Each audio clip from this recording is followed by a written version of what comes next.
You'll come crawling back within a year." Those were the last words my father spoke to me before he disowned me. 10 years later, I still hear them echo in my mind, though not for the reasons he intended.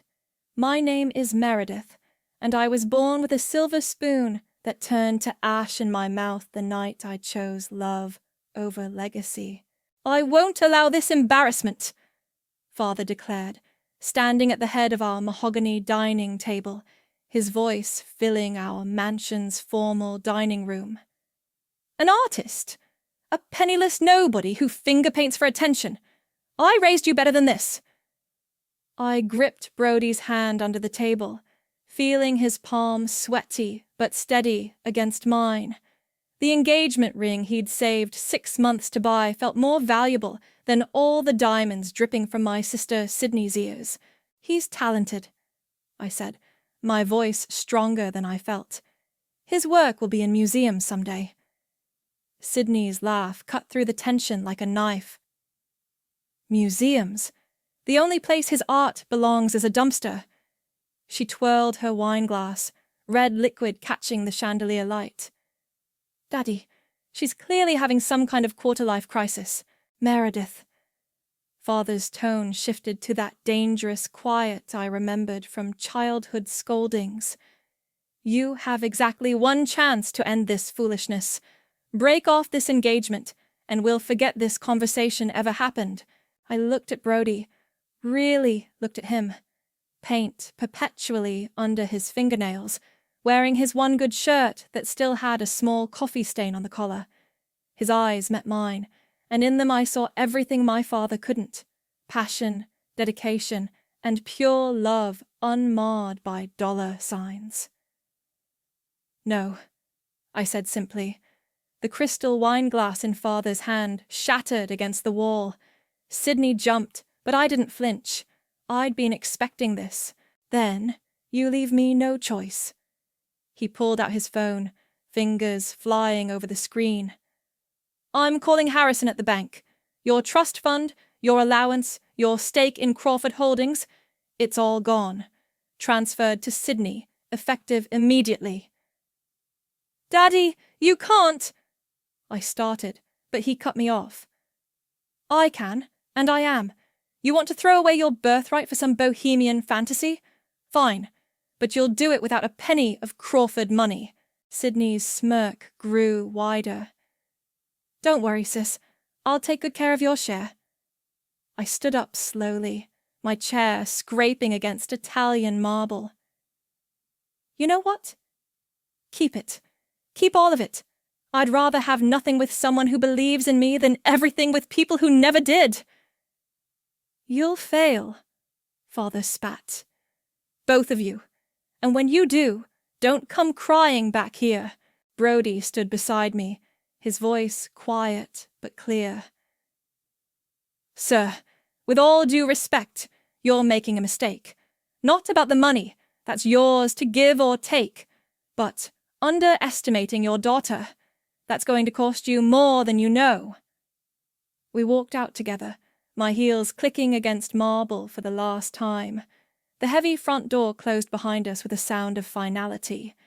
In the driveway, Brody's beat-up Honda Civic looked hilariously out of place among the luxury cars. "I'm sorry," he whispered, reaching for me. "I never meant to cost you everything." I turned to him, cupped his face in my hands. "You didn't cost me anything.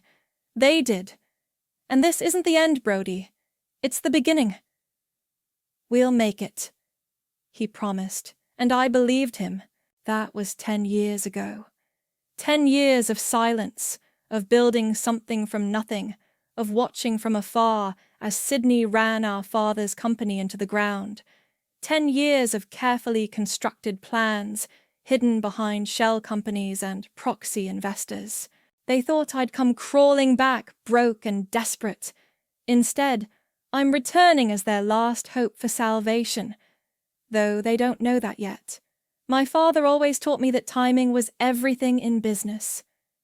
Well, Daddy, I learned that lesson well. Tomorrow, Crawford Holdings will receive an offer from Ouroboros Equity. They'll grab at it like drowning men clutching a life preserver, never suspecting that the hand extending it belongs to the daughter they cast aside. Sometimes karma needs a little push. And I'm done waiting. Our first apartment could have fit inside my old bedroom. The walls were thin enough to hear the neighbors arguing about overdue rent, and the radiator clanked like it was dying every night. But it was ours. I took 2 jobs, barista by day, waitress by night. My feet ached constantly, and my designer clothes slowly made their way to consignment shops. Meanwhile, Brody painted like a man possessed. Our tiny living room became his studio, the smell of oils and turpentine permanently embedded in the carpet. "Your shift ended early?" Brody asked one night, not looking up from his canvas. His latest piece was massive, almost touching both walls. "Got fired, actually." I kicked off my shoes, wincing. "Apparently, rich people don't like being told their kids are terrorists who shouldn't throw food." That made him look up, concern creasing his forehead. "Don't worry, I'll find something else tomorrow." I crossed to examine his work, swirling colors that seemed to move, like looking through rain-streaked glass at a city on fire. "This one's different. Special, yeah?" He stepped back, running paint-stained fingers through his hair. "Special enough for the Morton Gallery showing next week?" I felt my heart skip. The Morton was prestigious, not quite top tier, but getting a foot in that door would change everything. "You got in?" "Got an appointment. Some collector saw my work online and made a call. I didn't tell him I was the one who'd been creating buzz around his art through carefully crafted social media accounts. Some things were better left unsaid. The appointment was a disaster. "This isn't art," Cody Oliver declared, barely glancing at Brody's paintings. "This is the kind of thing bored housewives do in their spare time." I watched Brody's shoulders tense. We'd spent our last $100 getting these pieces professionally framed. "With respect," Brody started, "if you just look at the technique—" "I've seen enough." Cody waved his hand dismissively. "The Morton has standards. Perhaps try the coffee shop down the street. I hear they display local attempts." I stepped forward. "You pretentious—" Don't." Brody's hand caught my arm. "Let's go." That night, I found him staring at his paintings, a bottle of cheap whiskey half empty beside him. "Maybe they're right," he muttered. "Maybe I'm just fooling myself. Look at me." I knelt beside him. "Remember what you told me the night we left my father's house?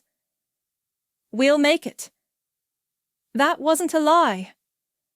"Your father was right. I'm nothing but a—" "Stop." I grabbed his face between my hands.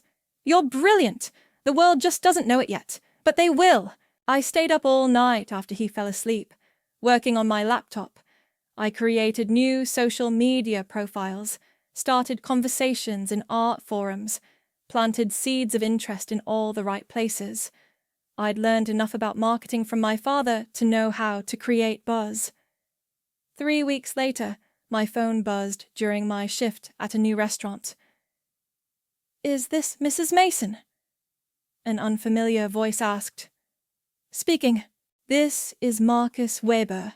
I represent several private collectors in Europe. One of my clients is quite interested in your husband's piece, Through Glass Burning. Would you be available to discuss terms?"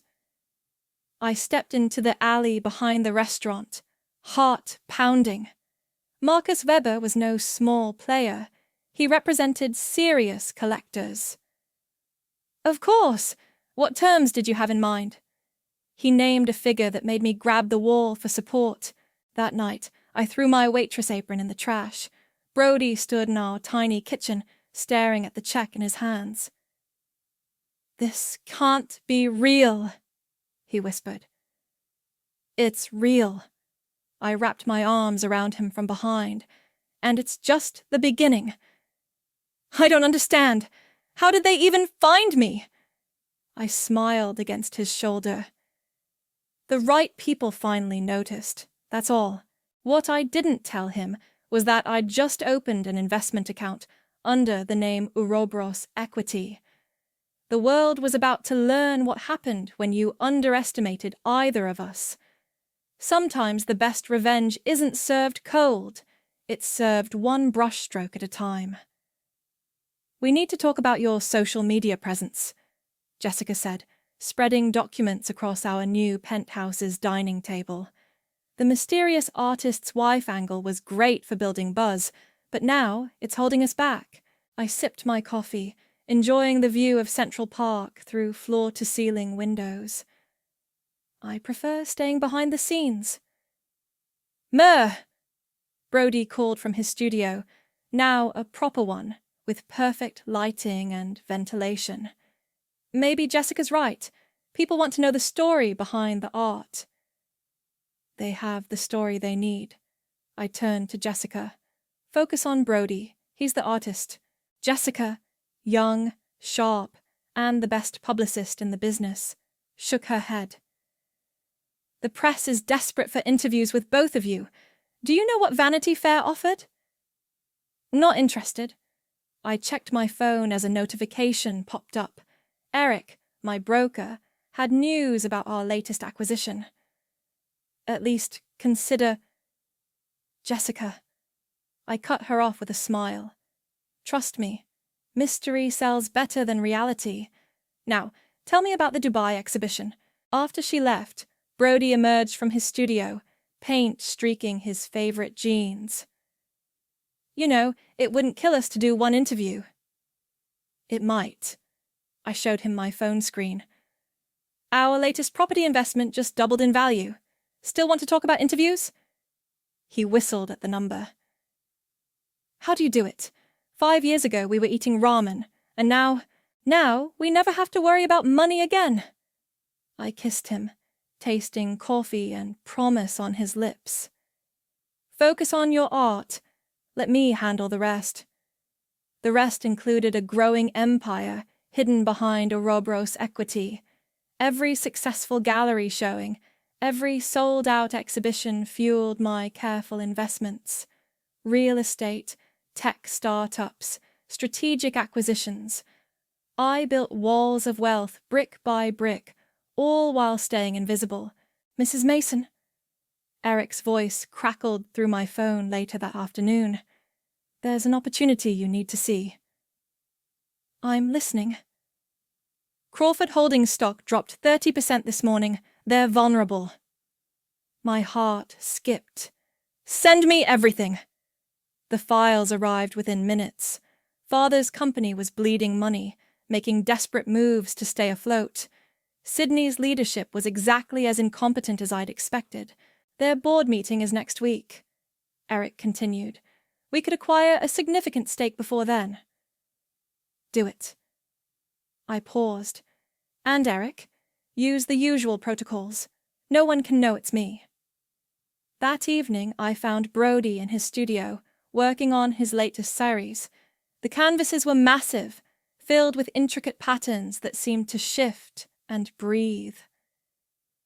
"These are different," I said, studying the nearest piece. "They're about transformation." He stepped back, considering his work. Snakes shedding skin, phoenixes rising, the whole cycle of destruction and rebirth. I smiled at the irony. "Speaking of cycles, your show at MoMA opens the same day as Crawford Holdings' emergency board meeting." "Coincidence?" He raised an eyebrow. "Timing is everything." I wrapped my arms around his waist. "Ready to make history? Always." He turned to face me. "But Mer, whatever you're planning, be careful. Revenge isn't worth losing yourself over." "I'm not losing anything." I touched his paint-smeared cheek. I'm finally becoming who I was meant to be. My phone buzzed again, Eric with confirmation. Ouroboros Equity now owned 15% of Crawford Holdings. By next week we'd own enough to demand answers about certain accounting irregularities I'd discovered. Your father's company, Brody said quietly. That's what this is about, isn't it? It's about justice. I moved to the window, watching night fall over the city. They thought they could break us. Instead, we built something beautiful. Now it's time they learned what that feels like from the other side. And after, when you've taken everything from them, I thought about Sydney's smirk the night I left, about Father's certainty that I'd fail. After, we keep building. But first, I checked another notification from Eric. First, I have a board meeting to prepare for. They're expecting a representative from Ouroboros Equity. And they'll get one, Brody said, understanding in his eyes. Just not the one they're expecting. Exactly.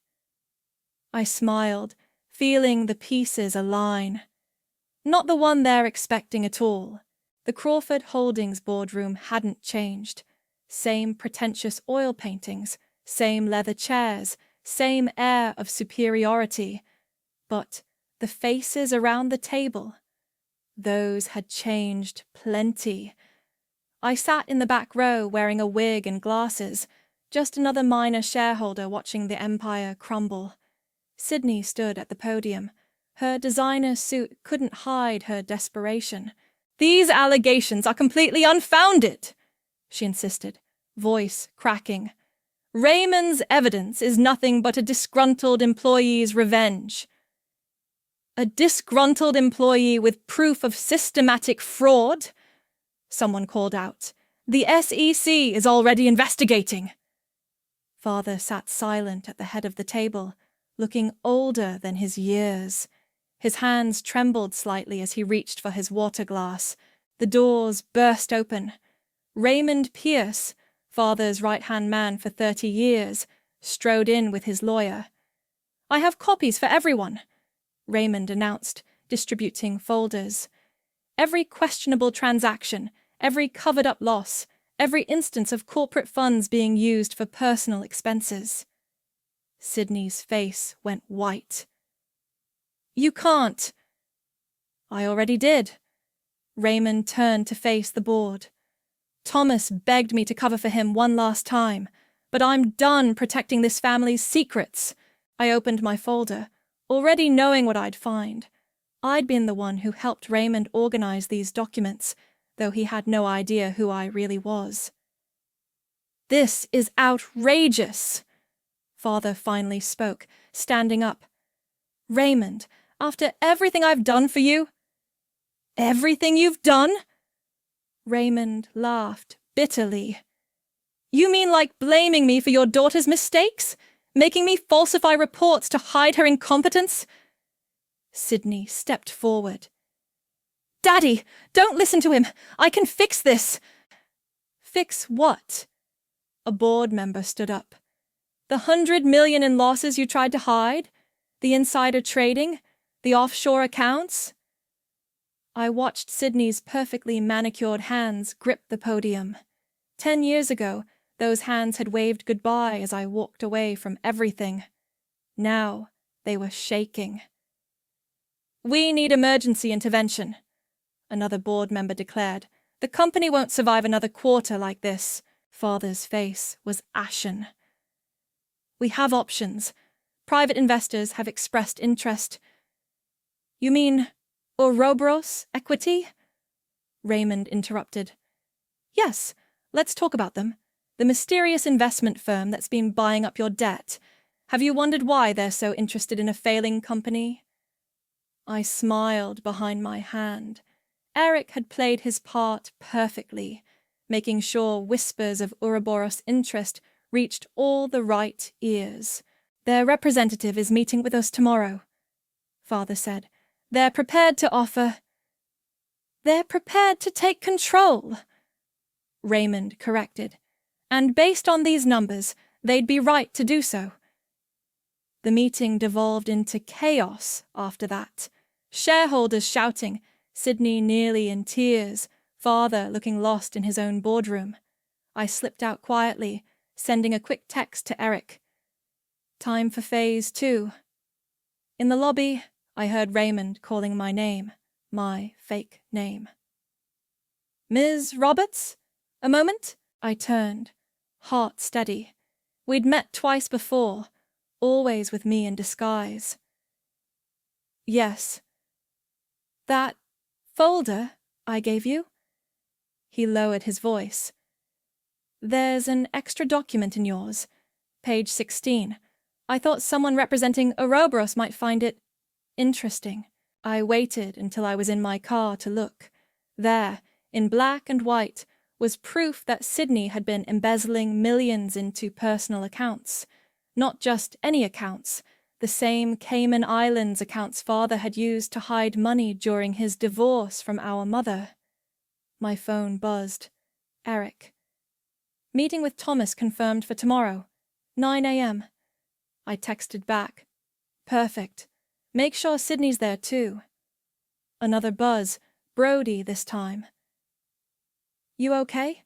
I looked up at the Crawford Holdings building, remembering the night I'd walked away. Better than okay, I replied. Everything's falling into place. One final text came through, from Raymond. Whatever Ouroboros is planning, make it hurt. They deserve it. Oh, it would hurt. 10 years of calculated patience was about to pay off.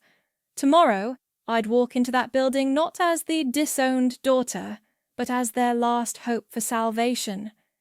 And then I'd show them exactly what that hope was worth. Ouroboros Equity appreciates your time, Eric said smoothly, opening his briefcase at the conference table.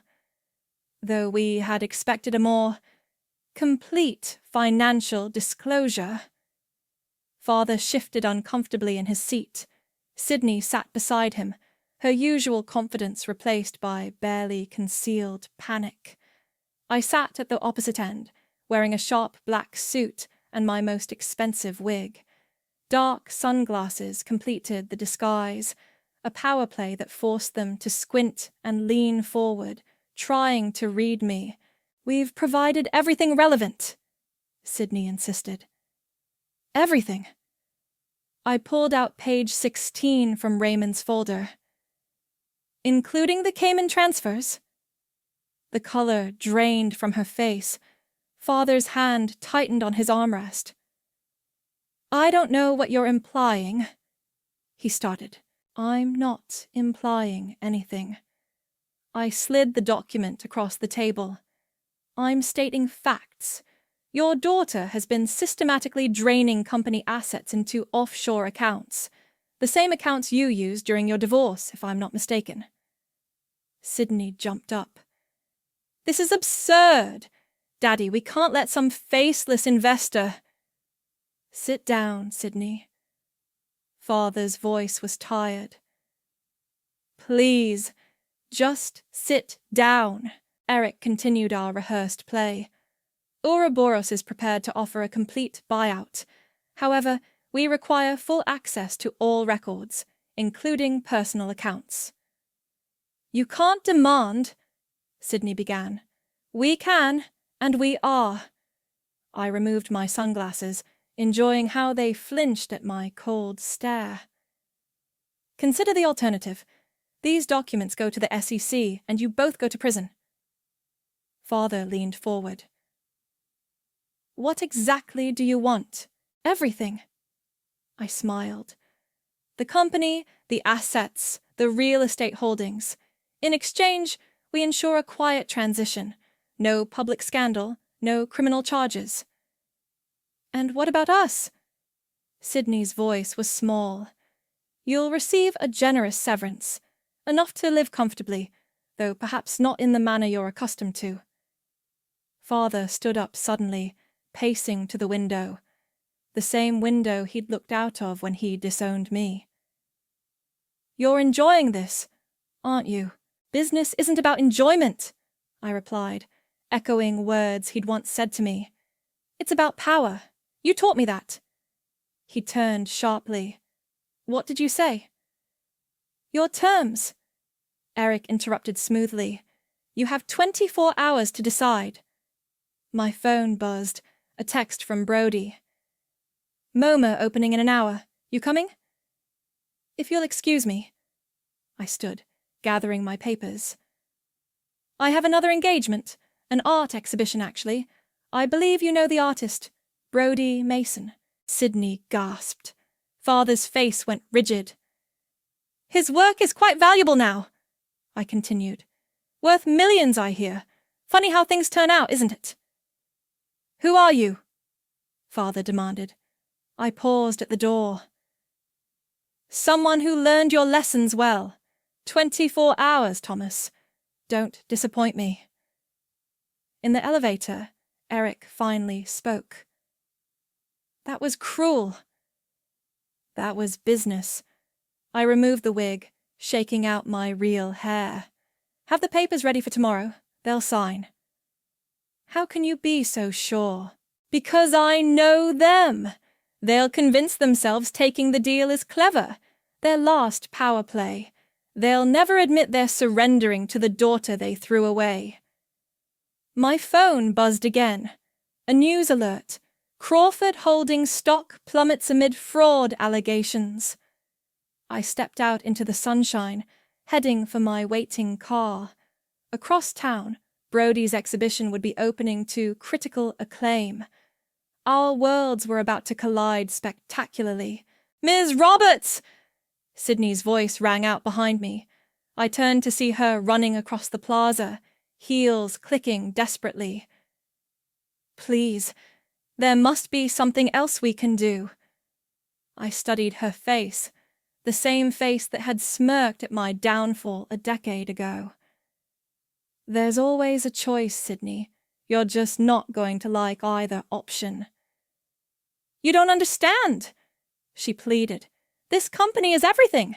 No, I replied. Family was everything. The company was just money. Shame you never learned the difference. I left her standing there, her world crumbling just like mine had. But unlike me, she had no Brody to catch her, no inner strength to rebuild from nothing. Sometimes revenge doesn't need to be loud. Sometimes it's as quiet as walking away twice, once with nothing, and once with everything they held dear. The bar was dark enough to hide sins, expensive enough to keep them private. Sydney sat across from me, still unaware of who she was really meeting. She'd jumped at the chance for a secret negotiation with Ouroboros's representative. Another martini, I offered, watching her hands shake as she lifted her glass. Please. She tried to project confidence, but fear leaked through every gesture. I appreciate you meeting me privately, I signaled the waitress, studying my sister's face. A decade of easy living hadn't been kind. Stress lines carved permanent paths around her mouth. I have a counter-proposal, Sydney said, leaning forward. One that could benefit us both. I'm listening. The offshore accounts? There's more money than what's in the records. Much more. She lowered her voice. Help me keep control of the company, and I'll split it with you. 50-50. I sipped my water, letting the silence stretch. You're offering to steal from your father. He's been stealing for years. She laughed bitterly. From shareholders, from employees, from family. Tell me more about that last part. Oh, you should have seen what he did to my sister. Sydney's words tumbled out, loosened by alcohol and desperation. Cut her off completely for falling in love with some worthless artist. Best thing that ever happened to me. I got her whole trust fund. And how did that work out? Perfectly. Her smile turned cruel. Last I heard, she was waiting tables somewhere. Daddy was right. She wasn't cut out for this world. I reached into my bag, removing an old watch, a Crawford family heirloom Sydney had stolen from my room the night I left. Interesting perspective. Is that why you took this? The colour drained from her face. How did you... You know, Sydney, I learned something valuable waiting tables. I set the watch between us. People reveal their true selves when they think they're above you. Meredith, she whispered, horror dawning in her eyes. Hello, sister. I smiled. Surprised to see me not crawling back broke? She lunged for her purse, but I was faster. Looking for your phone? Don't bother. The board already has copies of everything, including our little conversation about stealing from Daddy. You can't do this! Her voice rose hysterically. I already have. I stood up, dropping a USB drive on the table. That contains every transaction you've made from the Cayman accounts. The board meeting starts in an hour. I wonder if Daddy's forgiveness extends to daughter number 2. Please. She grabbed my arm. We can work something out. Sisters? I removed her hand like it was something dirty. We stopped being sisters the night you smiled while they threw me away. I'll tell them, she called after me. I'll tell them who's really behind Ouroboros. I turned back, enjoying the desperate hope in her eyes. Go ahead. Tell them how the daughter they discarded built an empire while you were destroying theirs. Tell them how the worthless artist they mocked now has paintings selling for millions. Tell them everything, Sydney. I left her, sobbing at the table, the watch and USB drive sitting like accusations between her empty martini glasses. My phone buzzed. Eric. Board members are gathering. Sydney's presence requested. She'll be there, I replied. Probably needs a few minutes to fix her mascara first. Another text from Raymond. Everything in place. You sure about this? Absolutely. I stepped into my waiting car. Time for the final act. The driver pulled away, just as Sydney stumbled out of the bar. I watched in the rearview mirror as she tried to hail a cab, mascara streaking down her cheeks. My phone lit up one last time. Brody. You okay? I thought about the scared girl I'd been, walking away from wealth into uncertainty. That girl was gone, replaced by someone stronger, someone who'd learned to turn pain into power. Better than okay, I texted back. See you at home later. We have something to celebrate. Sydney would run to father, desperately trying to spin this revelation to her advantage. But it was too late. The board was waiting, the papers were drawn, and in 1 hour the Crawford empire would crumble. Sometimes karma needs a sister's touch. The boardroom doors slammed open. Father stormed in, Sydney trailing behind him like a guilty shadow. The board members watched in silence as he marched straight to where I sat, now without disguise. You, he snarled. All this time it was you. Hello, Father. I didn't stand. You look tired. Running a company into the ground must be exhausting. How dare you? How dare I? I laughed, the sound echoing off marble walls. How dare I succeed? How dare I build something greater than you ever imagined? Or how dare I come back not crawling, but conquering? Sydney slumped into a chair, mascara-stained face buried in her hands. The board members shifted uncomfortably, witnesses to our family's implosion. Mr. Crawford? Eric stepped forward, documents in hand. The papers are ready for your signature. I won't sign anything. Father spat. This is corporate terrorism. No. I stood slowly.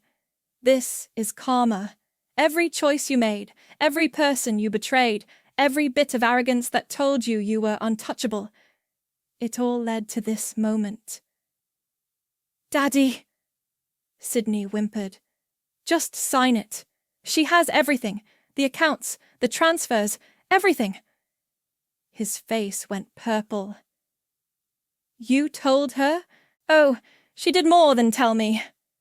I nodded to Eric, who started distributing folders. She offered to split the stolen money with who she thought was a stranger. It's all recorded, of course. The board members flipped through the evidence, murmurs of shock filling the room. You said I'd crawl back broke, I continued, walking around the table. Instead, I built an empire. Brody's art sells for millions. Ouroboros Equity controls billions. And now? I tapped the papers in front of him. Now I own everything you ever valued more than me. You can't prove. Page 36. I cut him off. The original transfer documents from when you stole Mom's inheritance. Page 42. Sydney's embezzlement timeline. Shall I go on? Father's hands trembled as he flipped through the pages. What do you want? Sign the papers. Transfer complete control to Ouroboros. In return, you get a quiet retirement. No charges, no public scandal. And if I refuse? Then Sydney goes to prison for fraud, and you... I smiled. You get to watch everything you built burn down on national news. Sydney launched herself across the table. You bitch! You self-righteous!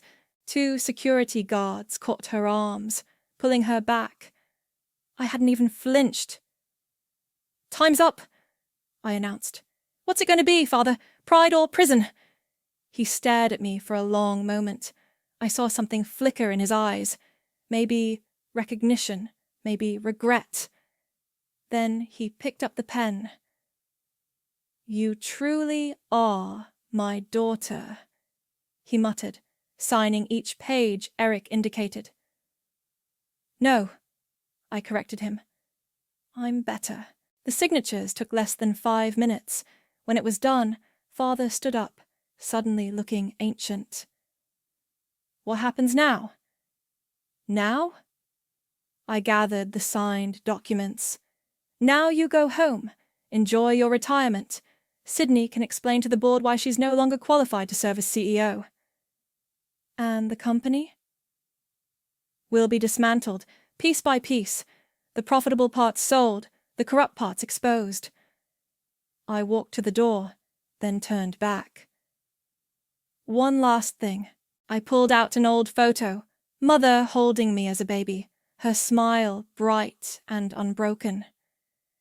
I found this in the sealed records. Funny how you forgot to mention the trust fund she left me, the one you illegally transferred to yourself. His face went ashen. Meredith, save it. I don't want apologies. I just want you to live with what you've done. Both of you. Sydney's sobs followed me out of the boardroom. Eric fell into step beside me. That's it? He asked. Years of planning, and it ends like this? It doesn't end here, I replied, stepping into the elevator. This is just the beginning.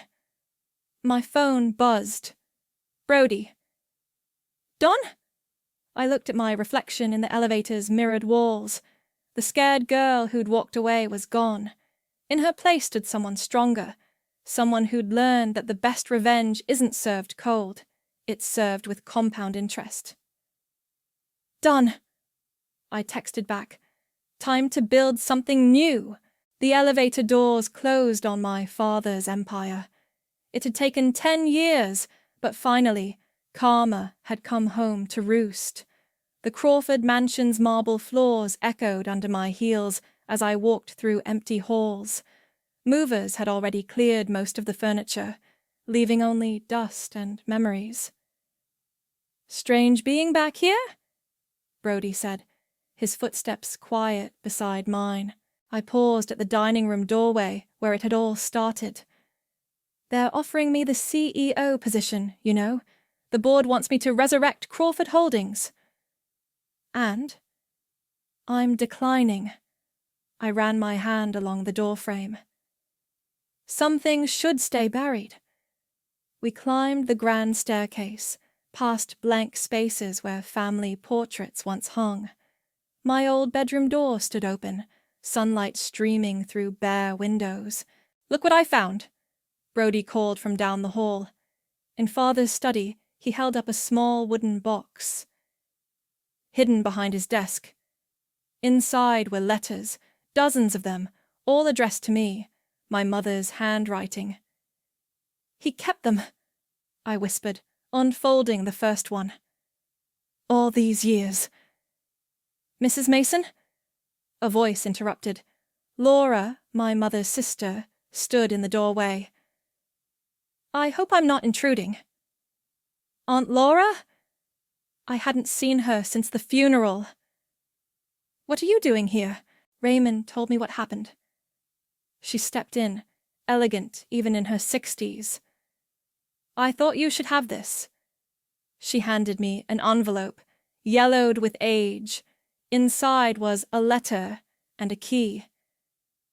"Your mother knew Thomas would try to control you with money," Laura explained. "So she set up a separate trust, one he never knew about. The key is to a safety deposit box." My hands shook as I read Mom's letter.